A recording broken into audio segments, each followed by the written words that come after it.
My wife and I became millionaires at 26 years old, and then I ended up leaving my job with Google at 29 to do real estate investing full time. Now, we are on track to make over $500,000 this year, but this is the #1 biggest piece of advice that I can share with you guys regarding wealth. There's all these famous people on social media driving around in their fancy cars or living in their giant mansions or just showing off all of their great riches. But for me, that's not what I think being rich is about. Being rich is not buying the fancy car, it's having the ability to buy the fancy car.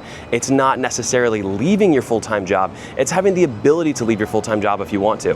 For me, if we're actually talking about money, being rich is having the freedom of my time to do with it what I want to, when I want to, and with who I want to. It's waking up every day at home with my wife and my kids and spending the day with them if I want to. I live in a modest house in the Midwest with a low mortgage payment, but I have land that I can do with what I want to. I also drive Toyotas and Hondas because I don't want to have large car payments.